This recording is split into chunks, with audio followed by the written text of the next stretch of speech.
Group 1, group 2, group 3, group 4 అని ఉన్నాయి. ఈ గ్రూప్ 1 ప్రిపరేషన్, గ్రూప్ 2 ప్రిపరేషన్, ఈ రెండింటినీ కూడా డిస్టింగ్విష్ చేసి చేయాలి, ప్రిపేర్ అవ్వాలి. చాలామంది సిలబస్ ఒకటే అనేటటువంటి ఉద్దేశంతో కామన్గా ప్రిపేర్ అవుదాం అనే ప్రయత్నం చేస్తుంటారు. అంటే చాలామంది సజెషన్స్ కూడా అలాగే ఇస్తుంటారు. సిలబస్ ఒకటే, కానీ సిలబస్ ఇంటెన్సిటీ వేరే, క్వశ్చన్ పేపర్ స్ట్రాటజీ వేరే.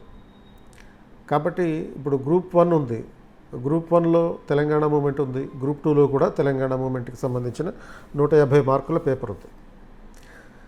సో రెండిటికి ఉపయోగపడుతుందనే ఉద్దేశంతో మనం పేపర్లో ఉండే కాన్సెప్ట్ని, అంటే సిలబస్లో ఉండే కాన్సెప్ట్ని కలిపి చదువుతాం. కానీ అక్కడ సిలబస్కి సంబంధించినటువంటి అంశాలు ఏవైతే ఉన్నాయో వాటి ఇంటెన్సిటీ అనేది గ్రూప్ 1కి వేరుగా ఉంటుంది, గ్రూప్ 2కి వేరుగా ఉంటుంది. ఇప్పుడు గ్రూప్ 2, గ్రూప్ 3, గ్రూప్ 4 ఇవన్నీ కూడా ఆబ్జెక్టివ్ ఎగ్జామ్స్, మల్టిపుల్ చాయిస్ క్వశ్చన్స్తో ఉండేవి. గ్రూప్ 1 అనేది డిస్క్రిప్టివ్ ఎగ్జామ్. కంప్లీట్గా ప్రతి ఒక 15 క్వశ్చన్స్కి ఆన్సర్ రాయాలి, ప్రతి క్వశ్చన్కి 10 మార్క్స్ ఆన్సర్స్ ఉంటాయి. ఇప్పుడు గ్రూప్ 1లోనేమో ఒక క్వశ్చన్కి 10 మార్క్స్, గ్రూప్ 2లోనేమో ఒక క్వశ్చన్కి 1 మార్క్. కాబట్టి ఆ వేరియేషన్ని దృష్టిలో పెట్టుకొని గ్రూప్ 2 అనేదేమో ఇంటెన్సివ్ ప్రిపరేషన్ ఉండాలి, గ్రూప్ 1 అనేదేమో ఎక్స్టెన్సివ్ ప్రిపరేషన్ ఉండాలి. కాబట్టి రెండింటిని వేరు చేసి ప్రిపేర్ అవ్వడం అనేటటువంటిది మంచిది. అంటే మనం ముందే ఒక లక్ష్యాన్ని నిర్దేశించుకొని గ్రూప్ 1 ప్రిపేర్ అవ్వాలా, గ్రూప్ 2 ప్రిపేర్ అవ్వాలా అనేది డిసైడ్ అవ్వాలి. అది డిసైడ్ అయిన తర్వాత నోటిఫికేషన్, సపోజ్ గ్రూప్ 1 ముందుగా వస్తుంది అనేది ఒక టాక్ అయితే నడుస్తుంది. కాబట్టి ఎవరైతే గ్రూప్ 1 ప్రిపరేషన్కి, గ్రూప్ 1 పోస్టులకి ఆసక్తి ఉంటుందో, అంటే ఈ deputy collector, DSP, commercial tax officer ఇలాంటి పోస్టుల పట్ల ఆసక్తి ఉంటుందో వాళ్ళు ఈ గ్రూప్ 1 ప్రిపేర్ అవ్వండి. గ్రూప్ 2 గురించి ఆలోచించకండి. గ్రూప్ 2తో సరిపెట్టుకుందాం అనుకునే వాళ్ళు గ్రూప్ 2 ప్రిపేర్ అవ్వండి. దాని కంప్లీట్ స్ట్రాటజీ వేరే, గ్రూప్ 2కి సంబంధించినటువంటి స్ట్రాటజీ వేరే. సిలబస్ ఒకటే అయినంత మాత్రాన రెండింటినీ కలిపి ప్రిపేర్ అవుదాం అనుకుంటే గ్రూప్ 2 రాదు, గ్రూప్ 1 రాదు. కాబట్టి రెండింటినీ నోటిఫికేషన్ డేట్ని బట్టి, లేకపోతే మీకు ఏ పోస్ట్ పట్ల ఆసక్తి ఉంది అనేటటువంటి అంశాన్ని బట్టి ప్రిపరేషన్ స్ట్రాటజీని నిర్ణయించుకుంటే అది అన్నిటికన్నా మంచి మార్గం అవుతుంది. సో సపోజ్ ముందుగా గ్రూప్ 1 వచ్చింది, గ్రూప్ 1 ఎగ్జామ్ రాయండి. ఆ గ్రూప్ 1 నోటిఫికేషన్ వచ్చిన ఒక 6-7 నెలల తర్వాత గ్రూప్ 2 నోటిఫికేషన్ వచ్చింది అనుకోండి, అప్పుడు అది కూడా అపియర్ అవ్వచ్చు. కాబట్టి మీరు ఏ పోస్టుల కోసం ప్రిపేర్ అవ్వదలుచుకున్నామో అనేది ముందుగా నిర్దేశించుకుంటే దాని ప్రకారం మీ స్ట్రాటజీని మార్చుకోవడం అనేటటువంటిది ఇంపార్టెంట్.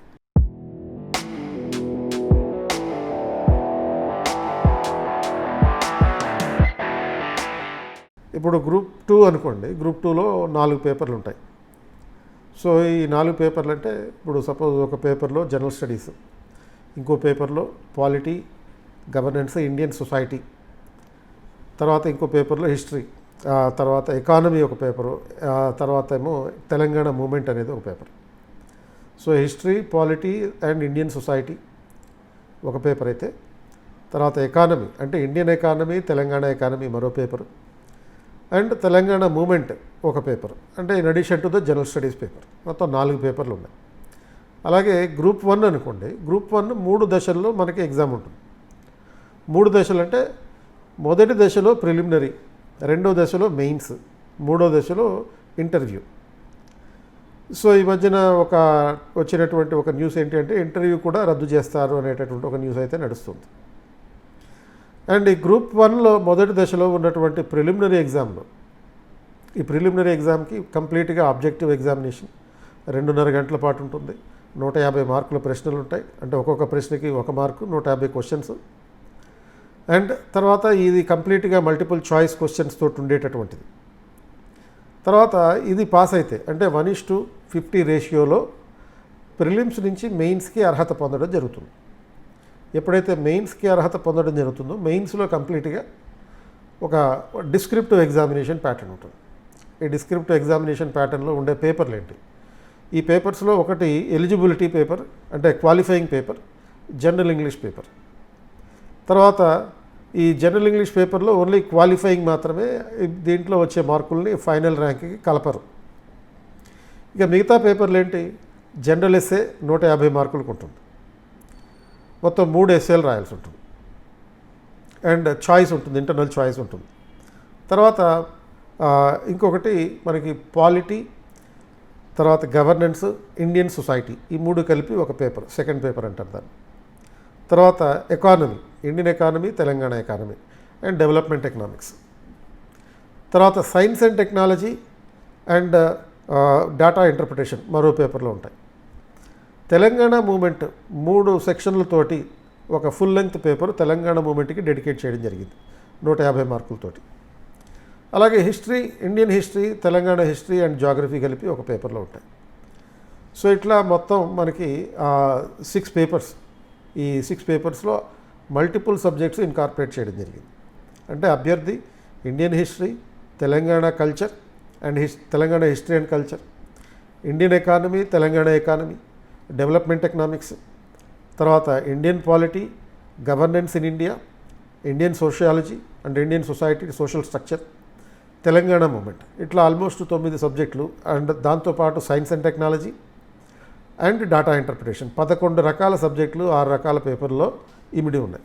ఇవన్నీ కాకుండా జనరల్ ఎస్సే కూడా ఒకటి. సో జనరల్ ఎస్సేలో మోస్ట్లీ మీకు కరెంట్ ఇంపార్టెన్స్ ఉన్నటువంటి అంశాలు క్వశ్చన్స్గా అడుగుతారు. 3 ఎస్సేలు రాయాలి, 3 సెక్షన్లుగా ఉంటాయి. సో ఈ 3 ఎస్సేలకి ఒక్కొక్కటి 50 మార్కులు ఉంటాయి. అట్లా 150 మార్కులతోటి ఒక పేపర్ ఉంది. ఇలా ఆల్మోస్ట్ 11-12 రకాల సబ్జెక్టులతోటి అక్రాస్ 6 పేపర్స్ ఈ గ్రూప్ 1కి సంబంధించినటువంటి పేపర్లు ఇమిడి ఉన్నాయన్నమాట.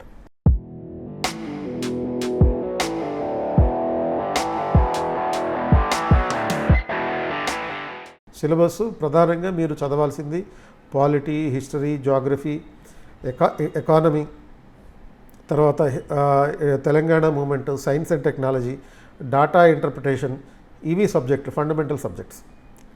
ఈ సబ్జెక్టులు డిస్క్రిప్టివ్ ఓరియంటేషన్లో ప్రిపేర్ అవ్వాల్సి ఉంటుంది. అలాగే మల్టిపుల్ చాయిస్ క్వశ్చన్స్ రూపంలో ప్రిలిమినరీ ఎగ్జామ్ కోసం ప్రిపేర్ అవ్వాల్సి ఉంటుంది. కాబట్టి ఈ అంశాలన్నింటినీ మీరు ఎన్సీఆర్టీ పుస్తకాల ఆధారంగా, అంటే మీరు మొదటిసారిగా కనుక ఎగ్జామ్ ప్రిపేర్ అవుతూ ఉంటే ఎన్సీఆర్టీ పుస్తకాల ఆధారంగా, లేకపోతే స్టేట్ బుక్స్ ఆధారంగా, అంటే ఎస్సీఆర్టీ పుస్తకాల ఆధారంగా ప్రిపరేషన్ మొదలుపెట్టి స్టాండర్డ్ బుక్స్ తోటి ముగించాల్సినటువంటి అవసరం ఉంటుంది.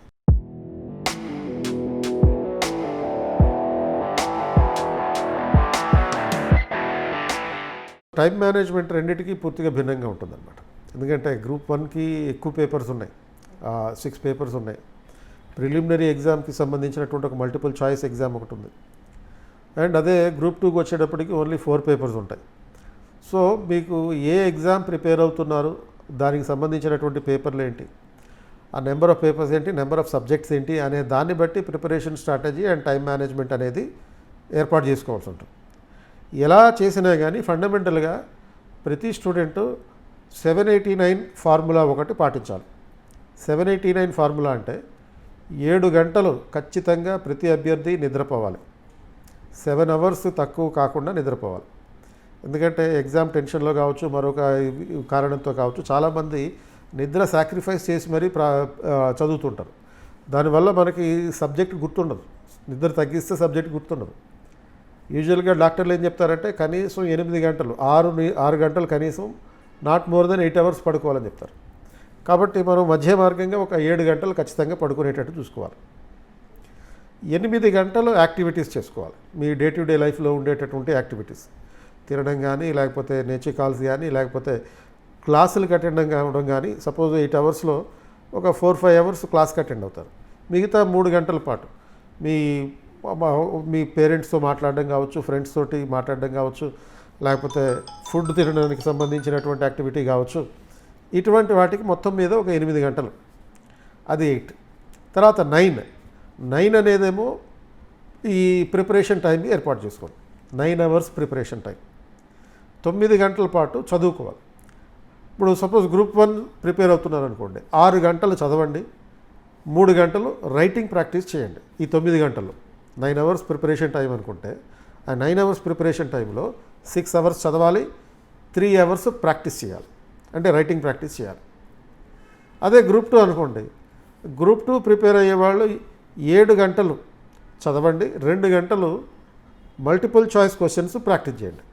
ఇలాంటి అప్రోచ్ పెట్టుకున్నప్పుడు 7 గంటల నిద్ర, 8 గంటల యాక్టివిటీ అండ్ 9 గంటల preparation. So sleeping, activity and preparation, SAP 789 ఈ ఫార్ములా గుర్తుపెట్టుకుంటే మీకు టైం మేనేజ్మెంట్ అనేది అద్భుతంగా జరుగుతుంది. ఇందులో తేడా ఏమొచ్చింది, ఎప్పుడైనా అప్పుడప్పుడు డిస్టర్బెన్స్ రావచ్చు. డిస్టర్బెన్స్ వచ్చినప్పుడు మీకు ఏ యాక్టివిటీలో అయితే మీకు డిస్టర్బెన్స్ వచ్చిందో దాన్ని కవర్ చేసుకోవడానికి మిగతా వాటి నుంచి ఆ టైంని మేనేజ్ చేసుకోవాల్సినటువంటి అవసరం ఉంటుంది. ఇలా టైం మేనేజ్మెంట్ ప్రిపరేషన్ పెట్టుకోవాలి.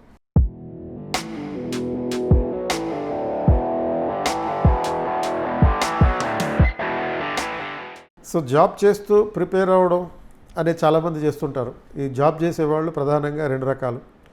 గవర్నమెంట్ జాబ్ చేసేవాళ్ళు, ప్రైవేట్ జాబ్ చేసేవాళ్ళు, కార్పొరేట్ కంపెనీస్లో పనిచేసేవాళ్ళు. గవర్నమెంట్ జాబ్ చేసేవాళ్ళు మళ్ళీ 2 రకాలు, టీచర్లు అండ్ నాన్ టీచింగ్ యాక్టివిటీలో ఉండేవాళ్ళు. అలాగే ప్రైవేట్ జాబ్ చేసేవాళ్ళు 2 రకాలు, సాఫ్ట్వేర్ కంపెనీలో పనిచేసేవారు, నాన్ సాఫ్ట్వేర్ కంపెనీలో పనిచేసేవారు. అంటే ఈ క్లాసిఫికేషన్ ఎందుకు చెప్తున్నానంటే, టీచర్లు ఉంటారు, గవర్నమెంట్ టీచర్స్ ఉన్నారనుకోండి. ఈ గవర్నమెంట్ టీచర్స్కి ఎక్కువ టైం అందుబాటులో ఉంటుంది. ఒక 5-6 అవర్స్ పాటు స్కూల్కి వెళ్ళినా మిగతా టైం అంతా వాళ్ళకి ఈ 789 ఫార్ములా ప్రకారం వాళ్ళు ఖచ్చితంగా ఆ షెడ్యూల్ని పాటించవచ్చు. అంటే 7 గంటలు నిద్రపోవడం, 8 గంటల్లో స్కూల్కి వెళ్ళడం అండ్ మిగతా యాక్టివిటీస్ చూసుకోవడం, 9 గంటలు చదువుకోవచ్చు. అండ్ వాళ్ళు చదివేది ఏదైతే పిల్లలకి చెప్పేది ఏదైతే ఉంటుందో అది కూడా డైరెక్ట్గా వాళ్ళకి ఎగ్జామ్లో ఉపయోగపడేది. కాబట్టి టీచర్లు నాన్ టీచింగ్ వర్క్లో ఉన్నవాళ్ళు అని చెప్తున్నారు. ఇప్పుడు నాన్ టీచింగ్ వర్క్లో సపోజ్ గ్రూప్ 2 అధికారులు ఉన్నారనుకోండి, ACTO పనిచేసే వాళ్ళు ఉంటారు, SI కానిస్టేబుల్ పనిచేసే వాళ్ళు ఉంటారు. వాళ్ళు కూడా గ్రూప్ 1కి ప్రిపేర్ అవుతుంటారు. వాళ్ళకి అంత యాంపుల్ టైం ఉండకపోవచ్చు. ఇప్పుడు MRO లేకపోతే తహసీల్దార్ ఇటువంటి పనిచేస్తున్నారు, but they wanted to become a group 1 officer. అలాంటి వాళ్ళకి టైం అనేది కొంచెం తక్కువ ఉంటుంది. కాబట్టి వీళ్ళు ఏం చేయాలి అంటే, నాన్ టీచింగ్ వర్క్లో ఉన్నటువంటి వాళ్ళు ఖచ్చితంగా నోటిఫికేషన్ రాగానే సెలవు పెట్టుకుని ప్రిపేర్ అవ్వడం మంచిది. అలాగే ప్రైవేట్ కంపెనీలో పనిచేసే వాళ్ళు కూడా, సాఫ్ట్వేర్ కంపెనీలో పనిచేసే వాళ్ళు ఉంటారు, నాన్ సాఫ్ట్వేర్ ఉద్యోగులు ఉంటారు. సాఫ్ట్వేర్ కంపెనీలో పనిచేసే వాళ్ళకి ఎంతో కొంత మిగతా వాళ్ళకన్నా ఎక్కువ టైం ఉండేటటువంటి అవకాశం ఉంది. కాబట్టి వాళ్ళు జాబ్ చేస్తూనే ప్రిపరేషన్ కొనసాగించడానికి అవకాశం ఉంది. బట్ నాన్ సాఫ్ట్వేర్ కంపెనీలో పనిచేసేవాళ్ళు, అది ప్రైవేట్ స్కూల్ టీచర్లు కానీ, ప్రైవేట్ కాలేజీల్లో పనిచేసే లెక్చరర్లు కావచ్చు, లేకపోతే ఒక ప్రైవేట్ కంపెనీలో పనిచేసే మార్కెటింగ్ ఎగ్జిక్యూటివ్స్ కావచ్చు, మీడియాలో ఉండేవాళ్ళు కావచ్చు, ఎవరైనా సరే నాన్ సాఫ్ట్వేర్ కంపెనీ, వీళ్ళకి ఫీల్డ్ యాక్టివిటీ లేకపోతే వాళ్ళు చేయాల్సిన పని బాధ్యతలు ఎక్కువ ఉంటాయి. పేరుకి టైంకి వాళ్ళ ఆఫీస్ టైమింగ్స్ అనేవి 9 అవర్సే. బట్ 9 అవర్స్ కన్నా కొన్ని సందర్భాల్లో ఎక్కువ పని చేయాల్సి ఉంటుంది. టార్గెట్స్ ఉంటాయి, టార్గెట్స్ అచీవ్ చేయాల్సి ఉంటుంది. కనుక వీళ్ళకి కొంచెం టైం తక్కువ ఉంటుంది. వీళ్ళు ఏం చేయాలంటే, if they are really committed to crack the examination, as soon as they get the notification, government TSPSC notification ఇవ్వగానే సెలవు పెట్టాలి. ప్రైవేట్ కంపెనీలు కాబట్టి సెలవు పెట్టడం సాధ్యం కాకపోయినప్పుడు ఏం చేయాలంటే, జాబ్కి రిజైన్ చేయాలి. ఎందుకంటే నువ్వు 1 ఇయర్ పాటు కష్టపడితే 25 సంవత్సరాల పాటు సుఖపడతారు. అండ్ ఆ తర్వాత కూడా సుఖపడేటటువంటి అవకాశం ఉంటుంది. ఆ తర్వాత అంటే రిటైర్మెంట్ అయిపోయాక వచ్చేటటువంటి బెనిఫిట్స్ కారణంగా. సో ప్రైవేట్ జాబ్ నువ్వు నిజంగా ఎఫిషియెంట్ అయినప్పుడు ఈ ప్రైవేట్ జాబ్ అనేటటువంటిది పెద్ద ఇష్యూ కాదు. ఎందుకంటే నీకు ఈ నోటిఫికేషన్ తర్వాత కూడా నీకు జాబ్ వచ్చే అవకాశం ఉంటుంది. కనుక రిజైన్ చేయడానికి కూడా వెనకాడకూడదు, ఒకవేళ నువ్వు నిజంగా కనుక కమిట్మెంట్ ఉంటే. సో ఈ లోపల నోటిఫికేషన్ వచ్చే లోపల ఏదైతే నువ్వు మిగతా మీ ఫ్యామిలీకి సంబంధించినటువంటి ఫైనాన్షియల్ రిక్వైర్మెంట్స్ ఇవన్నీ అరేంజ్మెంట్ చేసుకుని, నోటిఫికేషన్ రాగానే according to your commitment level, your possibility of dedication, నువ్వేం చేయాలంటే either you have to take a leave from the job or you have to resign. ఇలా జరిగితేనే ప్రైవేట్ కంపెనీలో పనిచేసే వాళ్ళకి ప్రిపరేషన్కి అవకాశం ఉంటుంది. నేను జాబ్కి వెళ్తాను అలాగే ప్రిపరేషన్ చేస్తాను అని అనుకుంటే మాత్రం రెండూ పూర్తి స్థాయిలో చేయలేం. ఎందుకంటే జాబ్కి వెళ్తూ ప్రిపరేషన్ చేయడం అనేటటువంటిది కేవలం ఒక భ్రమ. అంటే అది మనం సాటిస్ఫైడ్ అవ్వడం తప్ప ఇంకా వేరేది ఏమీ ఉండదు. ఎందుకంటే నువ్వు 7 అవర్స్ అయితే ఖచ్చితంగా పడుకోవాలి, 9 గంటలు అయితే ప్రిపరేషన్ పెట్టుకోవాలి. బట్ 9 గంటల పాటు నువ్వు ఆఫీసుకు కూడా వెళ్ళాలి, ఆఫీసులో పనిచేయాలి, 9 అవర్స్ పనిచేయాలి. ప్లస్ ఆఫీస్కి వెళ్ళడానికి ప్రిపేర్ అవ్వడానికి ఒక 2 అవర్స్ ముందు ప్రిపరేషన్ ఉంటుంది.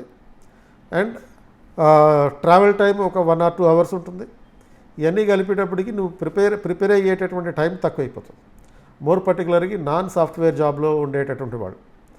So if you are really committed, you have to either take a leave or you have to resign.